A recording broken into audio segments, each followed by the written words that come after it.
Sadaka sehemu ya 4. Mtunzi anaitwa Kalmas Konzo.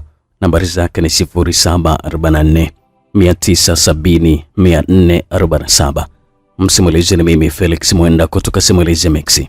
Nambari zetu ni 0677 062 012.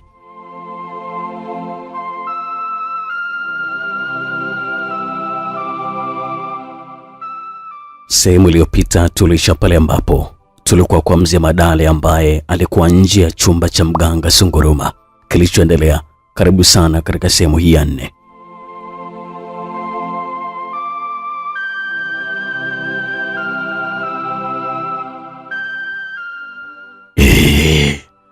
Karibu sana mzee Madale, pita mpaka ndani. Mganga Sunguruma alisikika akiwa na unguruma kutoka ndani ya kile kibanda.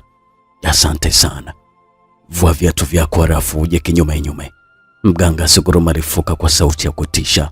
Mzee Madale alivua viatu vyake na kisha alianza kwenda kwa mganga kinyume kama ambavyo mganga alikuwa amemtaka. Haya, kaa hapo juu ya mkeka. Mganga Sunguruma alizungumza kwa anamuonyesha mzee Madale mkeka ambao ulikuwa umezungukwa na tunguli za kutisha. Bali kwa amekaa pale mzee Madale kama ambavyo alikuwa ameelekezwa.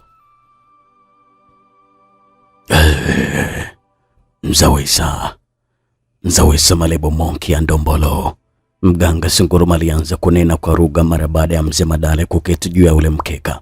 Alianza kuzungumza kwa lugha ambazo alikuwa anazijua mwenyewe. Songeza matema pesa ya ndigamba ya Kristina na kata na pembeni ya pesa ya ndigana boye.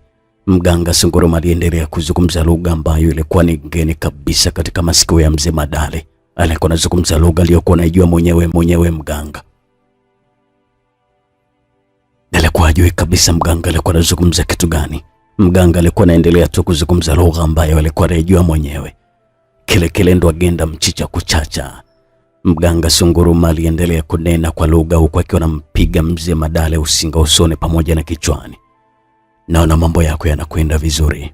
Mizimu ya Kerubaga imekubali kukusaidia. Utakuwa tajiri mkubwa na kuogopwa sana hapa nchini hata nje ya nchi pia.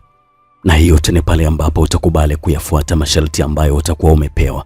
Mganga Sunguruma alizungumza vile. Tawile mganga. Mzee Madale alijibu huku akiwa hajui kabisa maana ya lile neno ambalo alikuwa amezungumza. Alikuwa hajui hata mzee Madale. Sharti la kwanza la kuileta sadaka umekwisha litimiza. Hatua ya pili itakuwa ni kwenda kuitoa sadaka hii kwa mizimu. Mganga Sunguruma alizungumza kwa akiwa anaendelea kumpiga mzee Madale kwa usinga. Mzee Madale alikuwa anaitikia tu. Tawile. Sasa sadaka hii tutaitoa leo usiku. Lakini kwa sasa unatakiwa kunywa dawa hii. Mganga Sunguruma alizungumza kwa akiwa anamkabidhi mzee Madale bakuli kubwa jeusi na chafu ambalo lilikuwa na dawa nyeusi lita 2. Kunywa na uimalize dawa hiyo. Mganga Sunguruma alimwamuru mzee Madale. Mzee Madale aliipokea bakuli ile na kuanza kuinywa dawa ile. Ilikuwa ni dawa kali sana iliyokuwa na ladha mbaya sana. Ilikuwa yataka moyo sana katika kuinywa dawa ile. Mzee Madale ilikuwa anahisi kutapika, lakini ikambidi tu ajikaze amalize dawa ile. Ilikuwa na majira ya saa 3 za usiku. Kelele za mchakato wa majani makavu ulikuwa unasikika katika msitu ule mzito ambao ulikuwa pembeni ya nyumba ya mganga Sunguruma. Mganga Sunguruma alikuwa mbele huku akiwa ameshikilia bakuli kubwa sana ambalo lilikuwa limejaa dawa.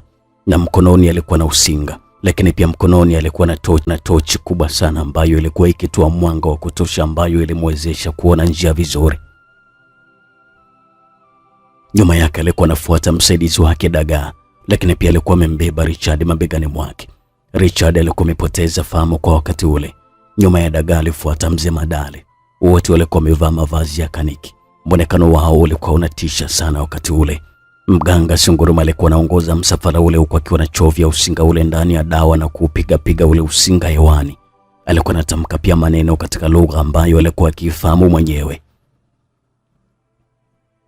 Safari yao iliendelea huku akiingia ndani ya msitu ule wenye kutisha. Nyimbo katika kinywa cha mganga Sunguruma pamoja na msaidizi wake Dagaa ndizo ambazo zilikuwa zimetawala kwa wakati ule. Nyimbo zile zilikuwa katika lugha ambazo ilikuwa rahisi kabisa kuielewa. Mzee Madale alikuwa anafuata tu nyuma mithili ya mwanakondoo aliyekuwa anapelekwa machinjioni. Moyoni mzee Madale Alikuwa na furaha sana kwa hali ambayo angekuwa nayo mara tu baada ya kutendeka kwa kile ambacho kilikuwa kinaenda kutendeka. Alikuwa anafurahia sana mzee Madale. Mzee Madale alikuwa amechoshwa sana na maisha duni ambayo ilikuwa ikikabili familia yake. Aliamua kuondokana na hali ile kwa hali yoyote ile. Hakujali kabisa kujua ni aina gani itatumika katika yeye kuwa tajiri. Hakujali kabisa mzee Madale. Kadri walivyokuwa wanazidi kusonga mbele kuingia ndani ya msitu ule, ndivyo giza pia lilivyokuwa linazidi kuwa zito sana. Sauti za wadudu na wanyama wadogo wadogo ndizo ambazo zilikuwa zimeshamili kwa wakati ule, na kwa mbali sana zilikuwa zinasikika sauti za fisi ambao walikuwa ni wengi sana katika msitu ule. Na mara baada ya mwendo fulani, hatimaye walifika katika eneo ambalo walikuwa wamelikusudia. Lilikuwa ni eneo ambalo lilikuwa ni lenye uwazi mpana. Katikati ya eneo hilo palikuwa na mawe mengi makubwa ambayo yalikuwa yamepangwa. Juu ya mawe yale palikuwa pametandikwa nyasi kavu. Mganga Sunguruma alizunguka katika eneo hilo kama mara 8. Alikuwa anapiga pia usinga wenye dawa ile hewani. Alikuwa anaruka kwa kucheza ngoma ambayo alikuwa anaijua mwenyewe. Na katika wakati ule wote alikuwa akiunguruma na kuimba nyimbo ambazo zilikuwa zinaitikiwa na msaidizi wake Dagaa. Hali ya mahali pale sasa ilikuwa inaogofya sana. Mzee Madale alianza kuingiwa na hofu. Hakuwa na ujasiri wa kuweza kushuhudia kile ambacho kilikuwa kinataka kutokea. Mzuka ulikuwa umempanda mganga Sunguruma. Kiunoni mwake alikuwa amekipachika kisu kile kilichokuwa na makali sana. Na kwa mbali kabisa mzee Madale alianza kuhisi kama tumbo la kuhara likimshika. Moyo wake ulianza kupatwa na hofu mzee Madale. Kilichoendelea tukutane katika sehemu ya 5. Mimi naitwa Felix Mwenda.